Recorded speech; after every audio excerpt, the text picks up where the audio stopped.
चलो चलो जल्दी से, जल्दी आ जाओ मैदान में, देर मत करो।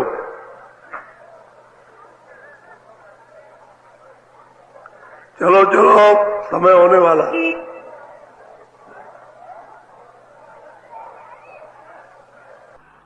जल्दी निकल आओ जल्दी। आज बहुत अच्छा सुनाऊंगा, आपकी समझ में आएगा। तू मान तू बाजो गुरु का नाम,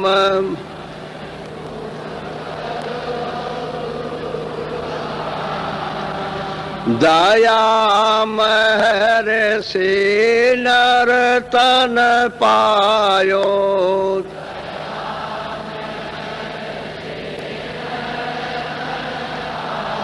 यो माति करना अभिमान, हान मान तू भजो गुरु का नाम।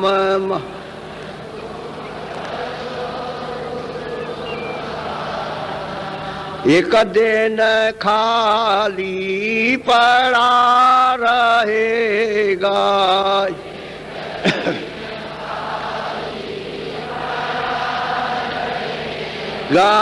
जाई बसे शमशान जा, हान मान तू भजो गुरु का नाम। मान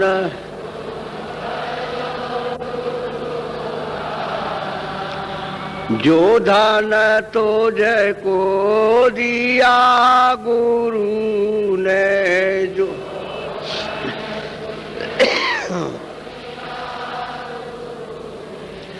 इससे कर कछु काम, इस हम मान तू भजो गुरु का नाम। मान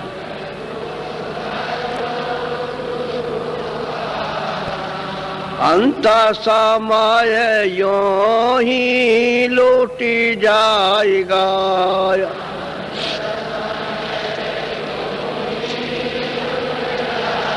गा संगन जाई छदाम, हम मान तू भजो गुरु का नाम। मान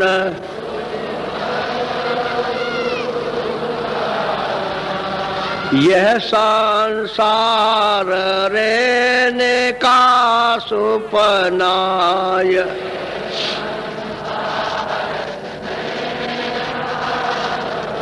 नाई किया विश्राम,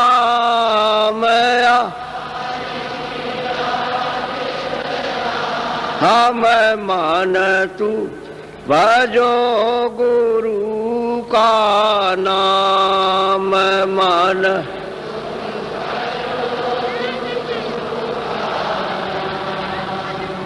चारे देना के संगी सब है,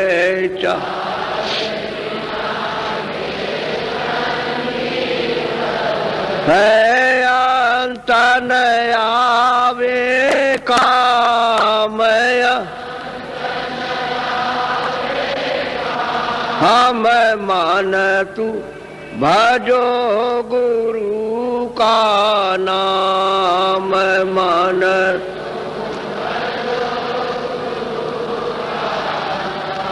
ताते चेत करो सत्संगते,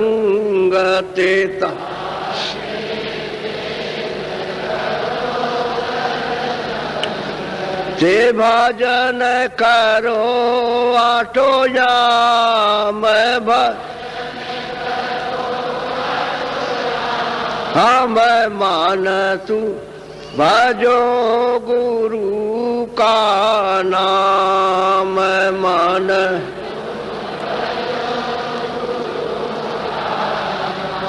यही भजन तेरे संग चलेगा।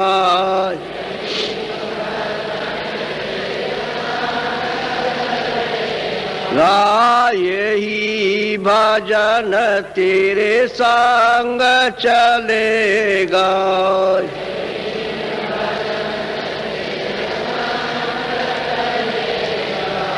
पावेगा राम हम मन तू भजो गुरु का नाम मन,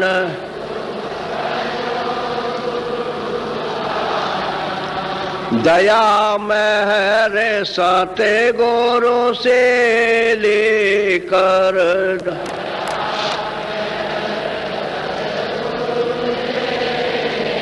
कर चढ़ो तेरा कोटि धाम हम मान तू भजो गुरु का नाम मन,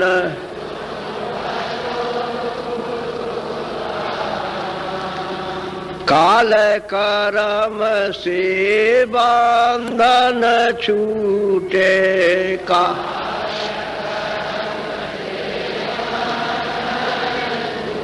ते मिले पुरुष सत्य नाम में हम मान तू भजो गुरु का नाम,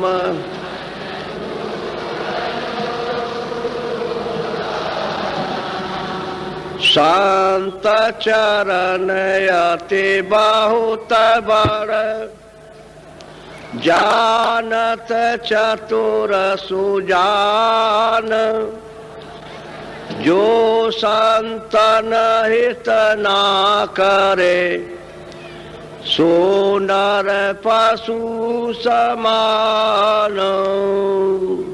जय गुरुदेव।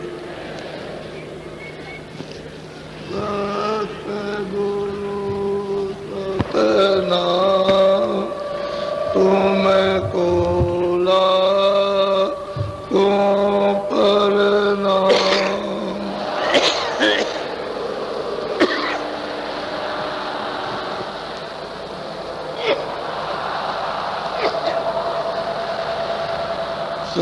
सतगुरु सतनाम तुमको ला तुम पर नाम,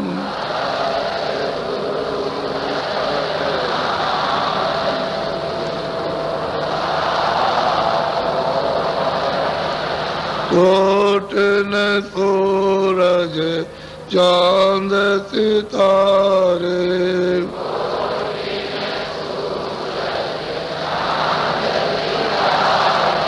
रोम रोम में करे उजारे,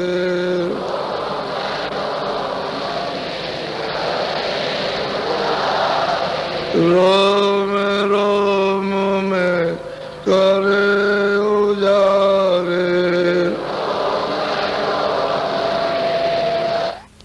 पुरुष करतार तुमको ला को पर नाम,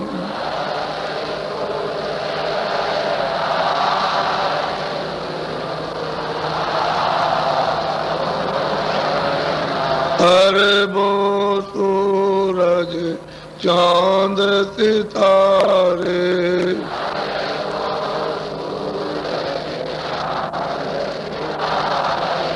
अरबों सूरज चांद सितारे,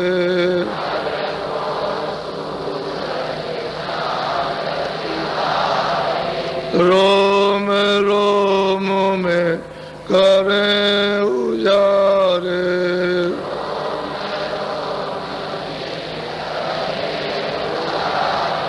रोम रोम में करें उजारे,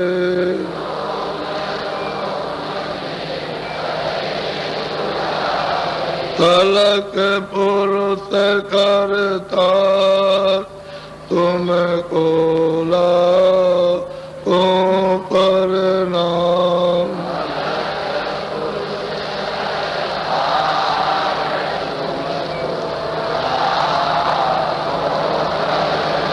खरबों सूरज चांद सितारे,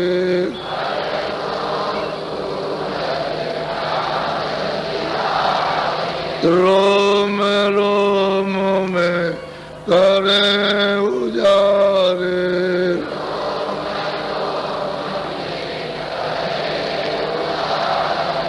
अगम पुरुष करतार तुमको लाखों प्रणाम।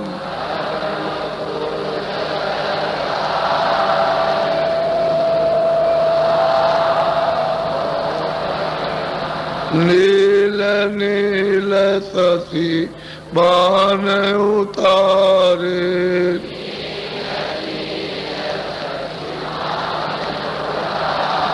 नील नील शशि बाण उतारे,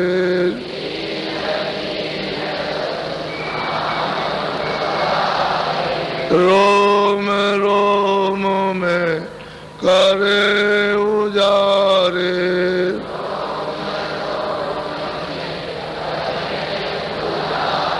रोम रोम में करे उजारे,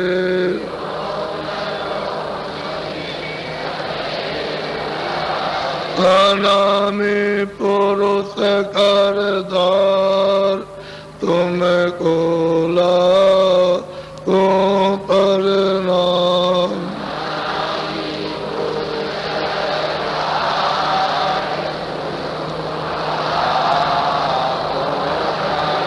अनामी पुरुष करतार तुमको लाखों प्रणाम।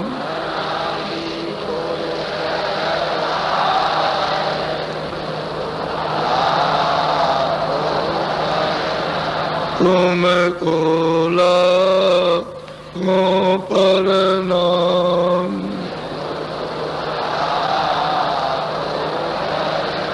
सतगुरु सतनाम तुमको लाखों प्रणाम।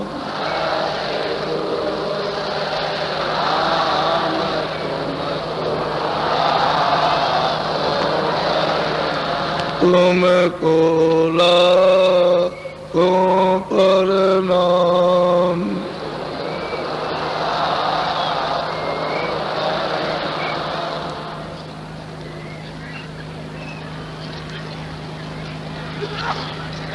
बच्चे और बच्चियों,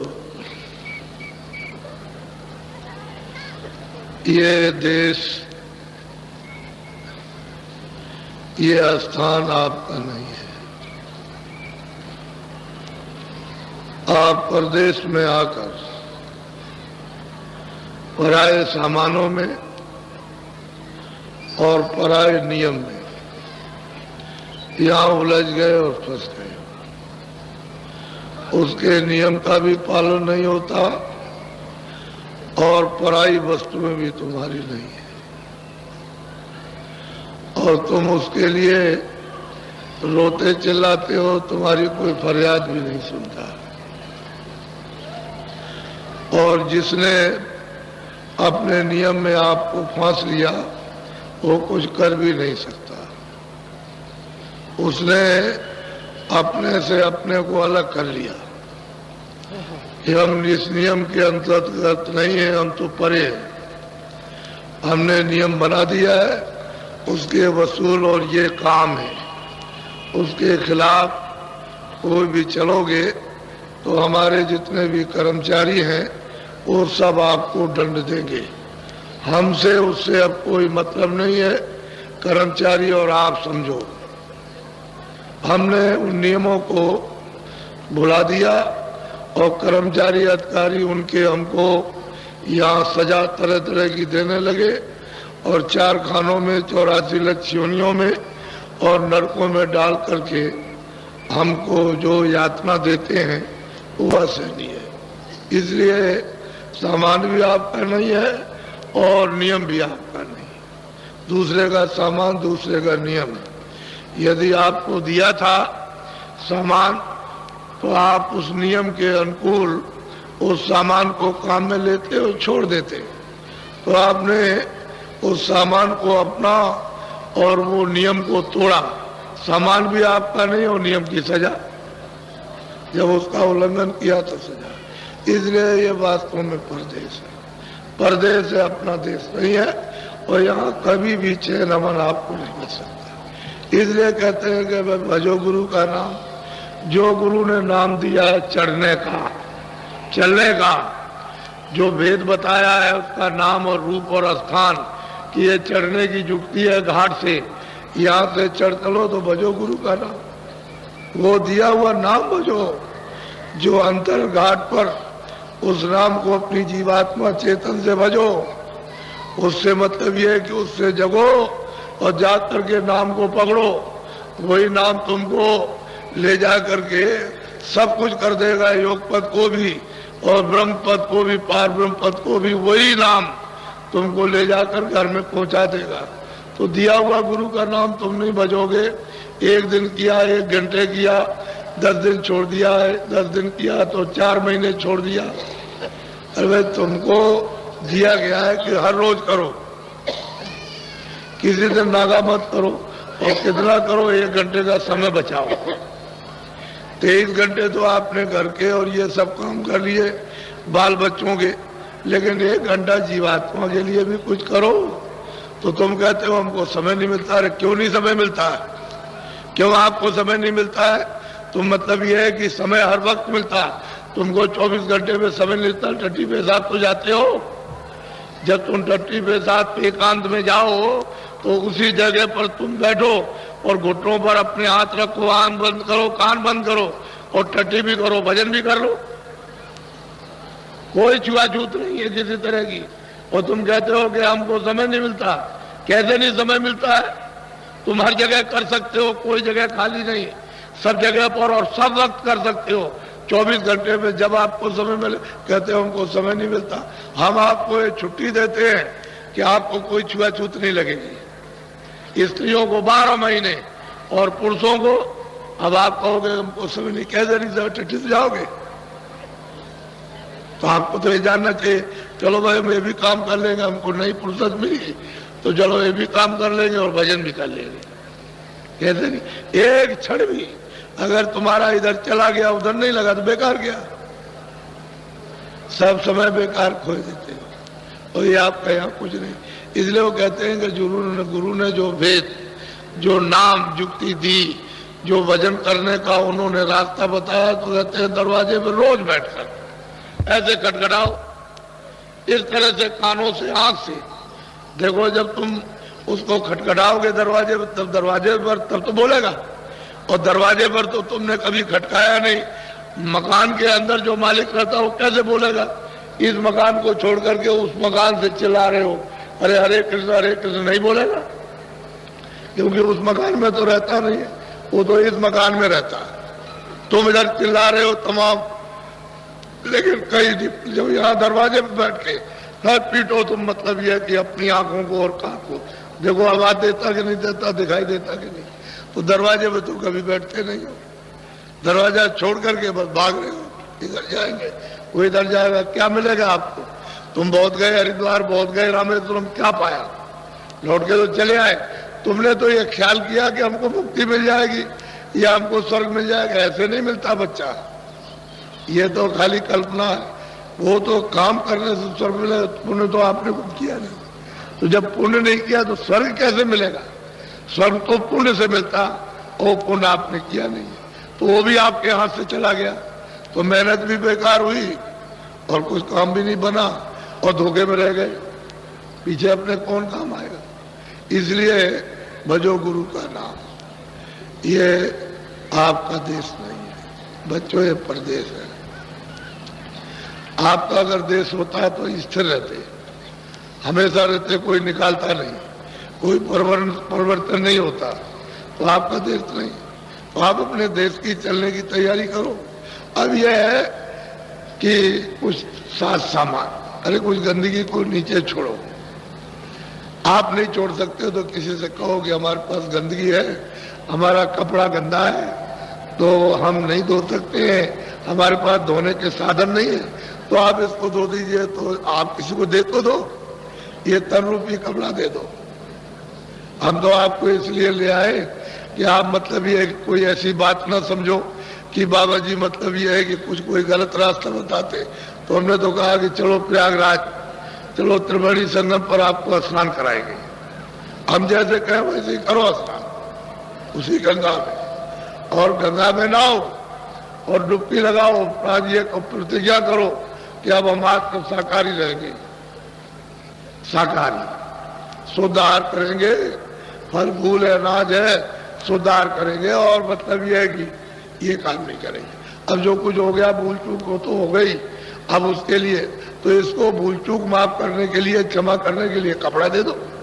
आगे वो करने नहीं देंगे कि दोबारा फिर जमा हो, और जो गंदगी जमा है उसको कपड़े को दो, तन रूपी कपड़ा, तो जरा धुलाई कर दे, रगड़ कर दे।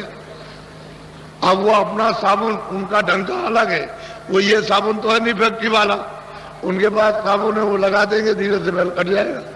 तो आप अपना कपड़ा तो दे दो, वो कपड़े नहीं दे, और तुम साफ कर नहीं सकते हो कि तुम्हारे पास तो कोई चीज है ही नहीं कि उस दाग को छुड़ा लो। तुम कर्मों का दाग छुड़ा सकते हो?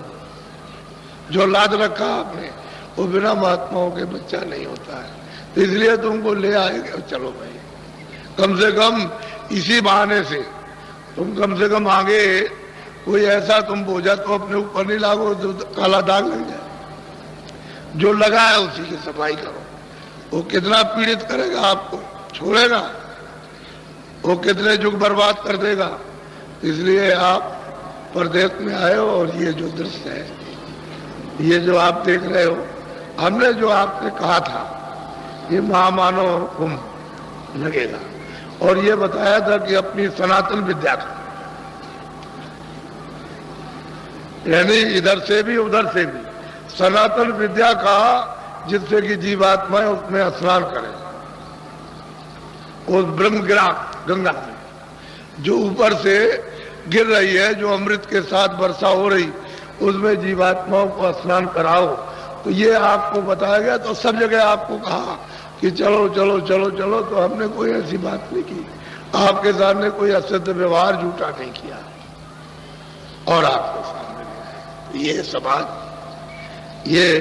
समाज है, ये सत्यता की खोज है, ये मानव है, ये गुणों का भंडार है। इसमें आप अवगुण भर लिए और गुणों का विसर्जन कर दिया। जैसे आप मतलब पिंडदान करते हो, आदमी चला गया उसका करते हो आप, ऐसे ही आपने गुणों का विसर्जन कर दिया, श्राद्ध कर दिया और गुण भर लिए।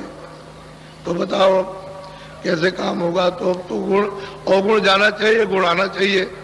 तो जिन स्थानों पर जो चीज प्राचीन से महात्माओं ने एक निर्धारित की थी कि आप उसका उपयोग करोगे, तो अब यह है कि चलो यही से शुरू, उपयोग तो कहीं ना कहीं से कर लो, क्योंकि महात्मा जहाँ रहते हो भूमि तो पवित्र हो ही जाती है, लेकिन आपने उसको ऊपर से गंदा कर दिया।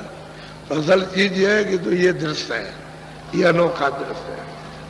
आपने 100 वर्षों में ऐसा देखा नहीं, ना इस तरह का सही सच्ची बात न सुना भी नहीं, देखा भी नहीं, और रास्ता भी आपको नहीं मिला। ये भी तो अब आपको आज बताऊंगा कि भाई ये आदि ये रचना कैसे हुई। वैसे तो हम आपको जब मालिक की मौज होती है तो ऐसे ही सुनाते रहते हैं, तो आप मतलब ये है कि उसको ये समझते होगे चलो भाई बाबा जी क्या। अब जो लोग जान गए वो तो उनकी तो बात छोड़िए, वो तो बहुत कुछ है, पढ़ाने पर, कराने पर, बैठाने पर, समझाने पर अब उनकी कुछ समझ में आ गया। लेकिन जो नए लोग होते हैं वो बेचारे कुछ शंका कर बैठे तो हम कोई ऐसी बात नहीं करते कभी भी। हम तो प्रमाण युक्त बात कह देते हैं कि भाई पिछले महात्मा प्राप्त करते चले आए और आगे भी प्राप्त करते जाएंगे। ये सिलसिला महापुरुषों के आने का 700 वर्ष के अंदर जो महापुरुषों ने यानी उस मालिक ने उनको भेजा जीव कल्याण के लिए कि जाओ जाकर के जीवात्माओं को मृत्युलोक में जगाओ और जगा करके उनको सहारा दो, हिम्मत बढ़ाओ, धीरज बढ़ाओ। फिर यह है कि जो कुछ उन्होंने किया उसको माफ करो और ले आओ हमारे पास में। तो 700 वर्ष के अंदर ये महापुरुषों का आना हुआ, बराबर अभी जारी रहेगा। कोई रुकने उकने का मामला नहीं है। वो तो आएंगे और अपना काम करेंगे जीवों के साथ में। तो इसलिए यह अनाथ सनातन जब हम आए थे वो हमारी पूरी विद्या हमारे पास थी, उसमें कोई कमी किसी तरह नहीं, और सर्व शक्ति थी अपने पास में। वो तो शक्ति बाद में छीन की गई है। तब अगर शक्ति छीन की जाती है तो इस जीवात्मा को कोई काबू में नहीं कर सकता था। उसकी शक्ति छीन करके धीरे धीरे धीरे धीरे और उसमें ला करके बांध दिया, तब ये फंस गई आकर के। अब अगर कहीं निकल जाए महापुरुषों की मदद से, दया से, उनकी कृपा हो जाए और निकल जाए तो इसको कौन वशीभूत कर सकता। ये तो जिसकी है उसी के पास जाएगी। यहाँ तो किसी की है नहीं, ये तो ईश्वर की भी है नहीं है। ये जीवात्मा सूरत न ये ब्रह्म की है, न वो मतलब पार ब्रह्म की है, न उस स्वर्ग में ब्रह्मा विष्णु महादेव की न स्वर्ग की है, न यहाँ किसी राजा की है। ये तो जीवात्मा बंधी है तब तक है, और जैसे ही ये खुली तो सिवाय अपने घर के दूसरा कुछ नहीं, यहाँ वो है ही नहीं। तो जरा सब विवरण पूरा पूरा आप बड़े ध्यान से सुनिए ताकि आपको ये जानकारी हो। बोलो, जो चलते फिरते हो बैठ जाओ बच्चों, जो खड़े हो बैठ जाओ, जहां जगह मिल जाओ वहीं बैठ जाओ। कान लगा करके सुनने लगो, चलना फिरना बंद कर दो। वेद वचन तेरे गुण विषय, तीन लोक की नीत, चौथे पद के हाल को यह क्या जाने मीत। कहते कि वेद वचन ये 3 लोक की नीति है।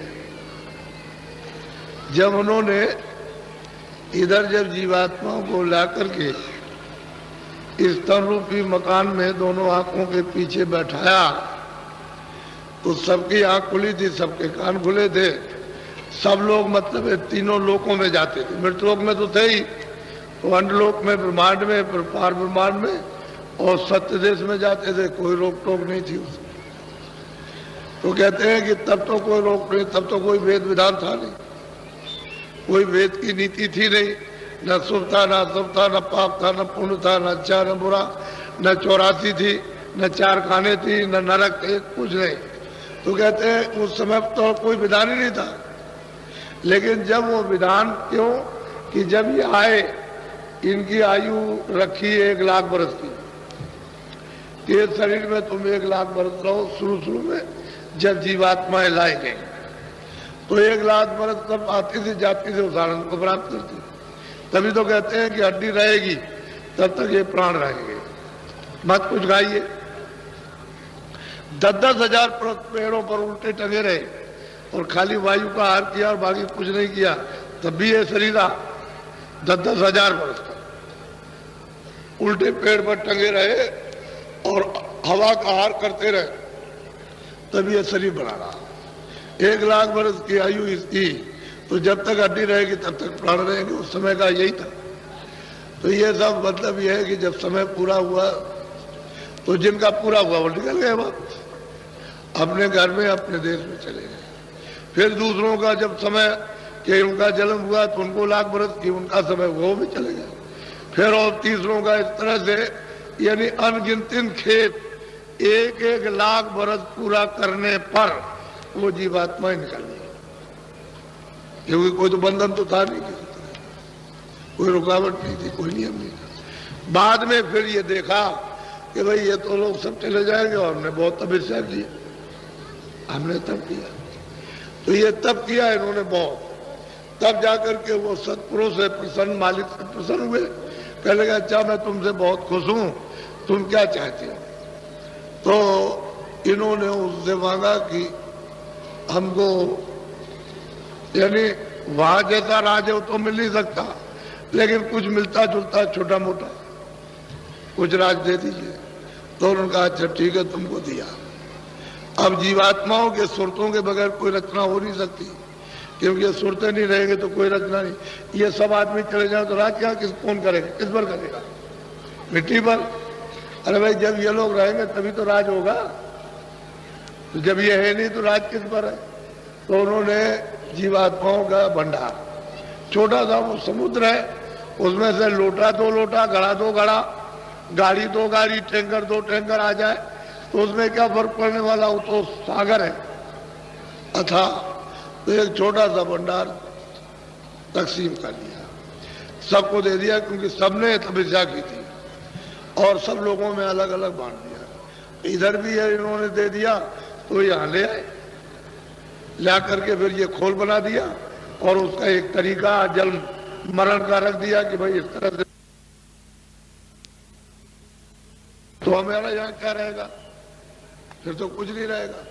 तब उन्होंने अपनी शक्तियां पैदा की, जलम दे करके जब उनका जलम हो गया तो आदेश दे दिया कि तुम सीधे जंगल में चले जाओ, घोर तपस्या करो। वो जंगल में चले गए, तो वो भी विधान ऐसे नहीं बना सकते, वो भी 20,000 बरस तक तप किया, ब्रह्मा ने, विष्णु ने, महादेव ने। और जब ब्रह्मा ने लगाई तो तीनों ने समाधि, लेकिन ब्रह्मा को ये आवाज सुनाई दी कि हम जो बोले वो लिख दो। तो निरंजन भगवान जो जो बोलते गए वो लिखते गए। तो कहते हैं कि 3 लोक की नीत है, ये यहाँ भी काम करेगी, स्वर्ग में भी काम करेगी और ब्रह्मांड में भी काम करेगी। 3 लोक की नीत का इनके मतलब है कि त्रय वचन, रजोगुण, तमोगुण, सतोगुण, ये तीनों प्रकार के वचन है, उन्होंने नीत बना दी, नियम बना दिया, विधान बना दिया। और उन्होंने आदेश दे दिया कि भाई तुमको अधिकार दिया जाता है मृतलोक में, जो चाहो सो करो, जो भी अच्छे बुरे कर्म करोगे अपना अपना भोगो, हमारी तरफ से कोई बंधन नहीं, ना हम आदेश देते ना मना करते, बस हमारी तरफ से तो जो कर्मचारी रहेंगे, आप जो कुछ भी अच्छा बुरा कर्म करोगे लिखते रहेंगे, अंत तक कुछ नहीं बोलेंगे, आखिर श्वास तक। और जैसे ही समय पूरा हुआ, श्वास पूंजी खत्म हुई, बस हमारे सिपाही पकड़ेंगे और पकड़ के ले आएंगे, तुम्हारा हिसाब हो जाएगा। हम तो हिसाब करेंगे नहीं, लेकिन हिसाब तुम्हारा हो जाएगा, और सजा मिल जाएगी। ठीक बात यही है। तो कहते हैं कि जब से नीत बनी, यानी तीनों लोकों का विधान बना, तब से ही जीवात्माओं को ये बंधन पड़ा। पहले तो कोई बंधन नहीं था। यानी कितने सतयुग, कितने त्रेता पहले भी गुजर गए, पहले भी निकल गए, और वो जीव सब निकल गए, लेकिन अब पीछे से जब बना दिया तो ये बंधन आ गया। अब यही से बेड़ी पड़ जाएगी आपकी, पाप की पुण्य की, पाप की पुण्य की, पाप की पुण्य की, और उसी का मतलब अच्छा। फिर आपने अच्छा भोगा, धनी मानी, राजघर में तुमको राजा बनाया, उसने जन्म दिया, तो तुमने पाप किया, फिर बस नीचे उतर गए। इतने ही में तो नीचे गए, बस नीचे गए, नीचे 4 खानों में 84 लच्चियों ने नरकों में उतार दिया। अब अपना किया हुआ भोगते रहो। ठीक ही हालत रही। अब बिना महापुरुष के जो इसका वेद जानता, उसके बगैर कोई पार नहीं जा सकता, अब नहीं जा सकता कोई भी हो, चाहे जितना भी पढ़ो लिखो। पढ़ना लिखना चातुरी, पढ़ना लिखना तो चतुरता है, तो बात सहज, काम दहन, मन बसकरण, गगन चढ़न मुश्किल। काम को मतलब यह है कि जलाना, और मन को बस में करना, और सूरत को गगन में आकाश की तरफ, ये मुश्किल, ये उनसे नहीं हो सकता, वो जानते ही नहीं इसको कि काम कैसे दहन किया जाएगा, उनको कुछ मालूम। तो मैं आपको उत्पत्ति का ये विस्तार कैसे हुआ वो सब आप समाचार सुनिए, बहुत प्रेम के साथ बोलो। अभूत पाते वर्णन करूं, जस शांतन मत माहे, पुण्य परले भी कहत हूँ, ताते भर मन अब महापुरुष कहते हैं कि भाई उत्पत्ति तुम्हारी कैसे हुई और प्रलय का भी वर्णन करूंगा, तभी तो तुम्हारा भ्रम जाएगा। अगर तुमको ये नहीं बताऊंगा तुम्हारी उत्पत्ति कैसे हुई और कैसे तुम्हारी प्रलय होगी तो भ्रम कैसे जाएगा। अब दोनों चीजों को मालूम होना चाहिए। तो बगैर संतों के और कोई वर्णन भी नहीं कर सकता, क्योंकि संत तो होते हैं पूरे। बाकी कोई स्थान तक पहुंचा, स्वर्ग तक का हाथ जाना, बैकुंठ में पहुंचा बैकुंठ तक का जाना, और शक्ति लोक में पहुंचा शक्ति का जाना, ईश्वर के लोक में, वहां माया के लोक में जाना तो माया तक का पहुंचे, और ब्रह्म के लोक में पहुंचा वहां आगे का नहीं जानता, आगे का उसे क्या मालूम। लेकिन जो सबका भेद जानता और जहां से ये सब निकास हुआ, जब वो पहुंच जाएगा तो ये सबको जान जाएगा, सबसे मिलेगा, सबको जानेगा, सब में से आएगा, सब में से जाएगा। बगैर संतों के वो इस राज को कह भी नहीं सकता, क्योंकि उसको तो मालूम है नहीं। अब वो जो कोई कहेगा लड़ाई हो जाएगी। खुद संघर्ष अपने मन से करेगा, क्योंकि बुद्धि में तो वो चीज आएगी नहीं, वो तो बुद्धि के परे है, मन के परे, इंद्रियों के परे। वो तो वहां आत्म चेतन ज्ञान है। तो जब जीवात्मा को नहीं जगाओगे तो जानोगे क्या। ये तो वहां बुद्धि काम नहीं करती। बोलो। सबकी याद कहूँ अब स्वामी, अकय अगाध अपार। अब वो कहते हैं कि भाई सबकी याद, वो एक अकय था, अपार था, अनामी था, अनाम था। कहते हैं पहले वो अकेले ही था, अब उसी में सब कुछ था। अपार था, बेअंत्या था, बेकुमार था, उसकी कोई पैमाए कभी नहीं है, पहले भी नहीं थी। और अनामी था, उसको कोई नाम नहीं, न पहले नाम है न अब है। पहले भी नाम नहीं था उसका, अब भी नाम नहीं है। वो तो आप भक्त बन करके कुछ भी आप नाम सिद्ध कर लीजिए, वो तो अलग बात, वो तो अब भी अनाम है। कहते हैं वो अकय, अपार और अनाम, अकेला था। न ईश्वर थे, न ब्रह्म थे, न पार ब्रह्म थे, न धरती थी, न गगन है, न स्वर्ग है, न बैकुंठ है, न ब्रह्मांड है, न पार ब्रह्मांड है, न वेद है, न कतेब है, न कुरान है, न पुराण है, न सूरज है, न सितारे है, कुछ नहीं। कोई चीज कहते हैं कुछ नहीं था, मैं अकेला था। अब वो अपनी बात कहते अकेला। अब वो जब वहां से सूरत आएगी, वो रूप धारण और ज्ञान लेकर के जब यहाँ आएगी, वो तब वही वर्णन करेगी, तो उसका तो वही रूप है। वो तो जानकारी लेकर के आई, वो वही है। वो तो मतलब उसने एक देह स्वरूप धारण किया वर्णन करने के लिए, है वही। वो वहां से आया तो कहते हैं कि भाई मैं ये था, पहले ये कुछ नहीं था। बोलो।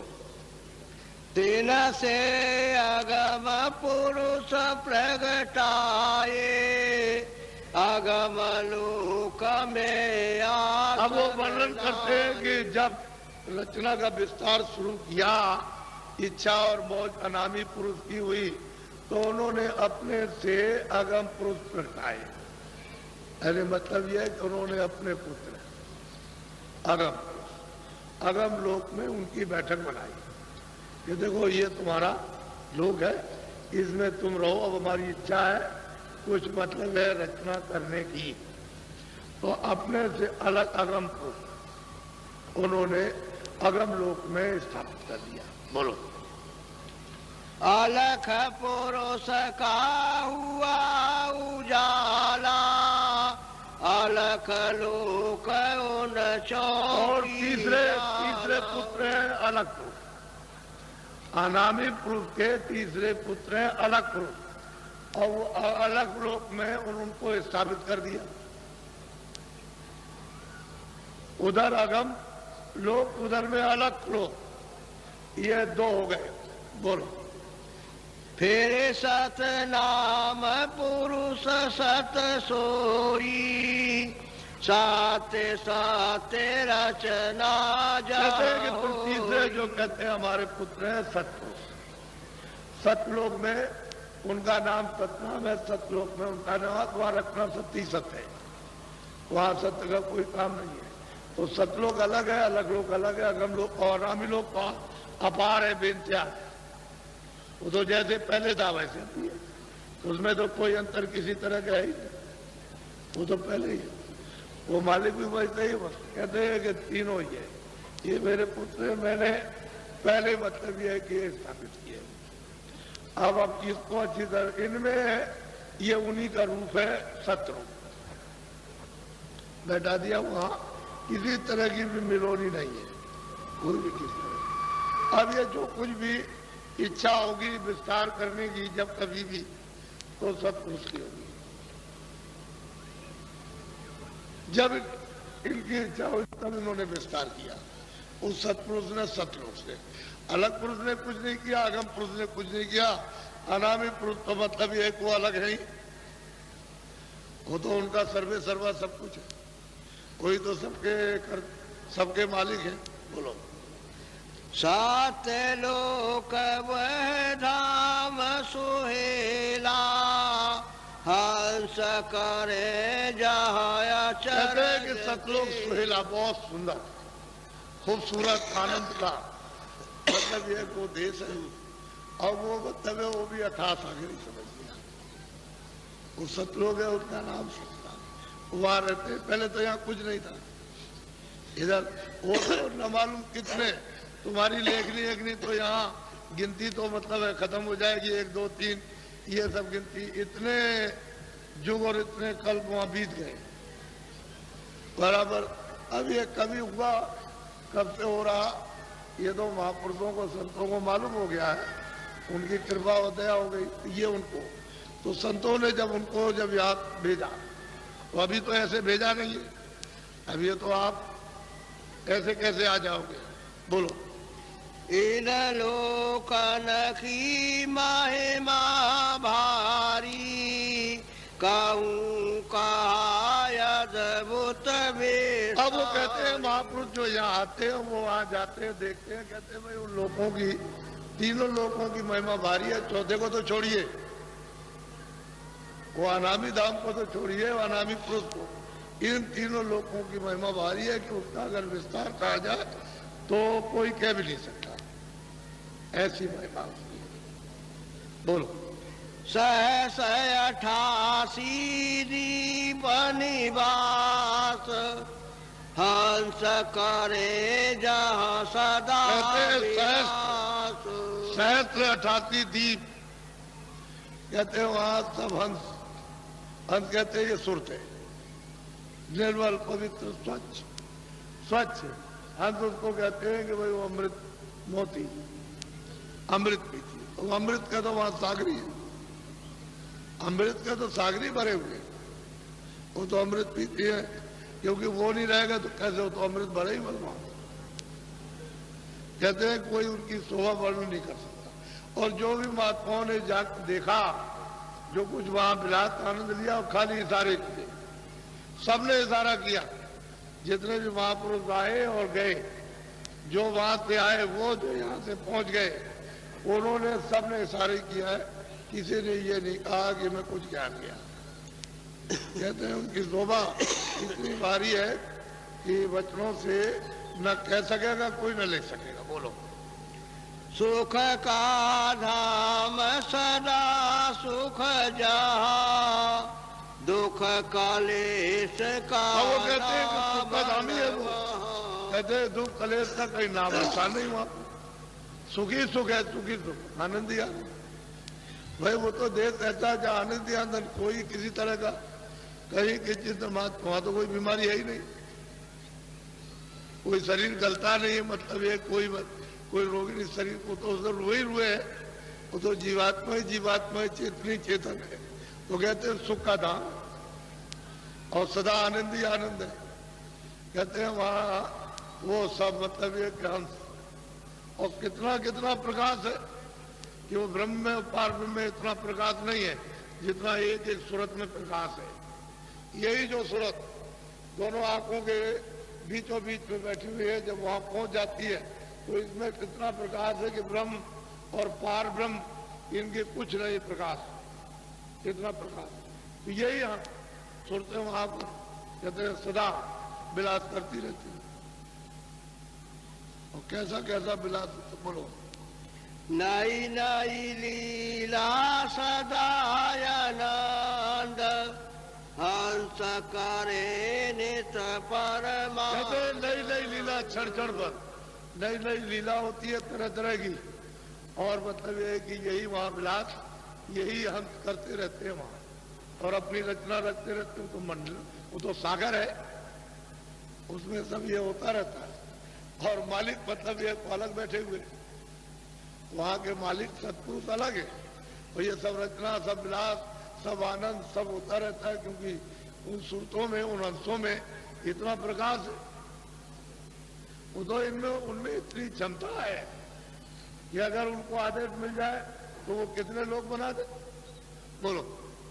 अमी आहार भोग पर चंड साच खंड वह धाम कहते हैं कि अमी आहार बस अमृत का आहार होता है, और वो जो अमृत का आहार है प्रचंड भोग, सबसे उत्तम, उससे बढ़िया कोई भोग ही नहीं।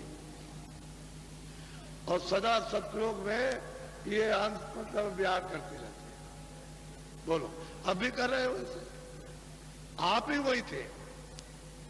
ये जीवात्माएं आई चराचर में, ये सब वहीं से आई हुई है, सदा विहार करती थी। लेकिन अब ये उनकी मर्जी मौज हो गई। बोलो।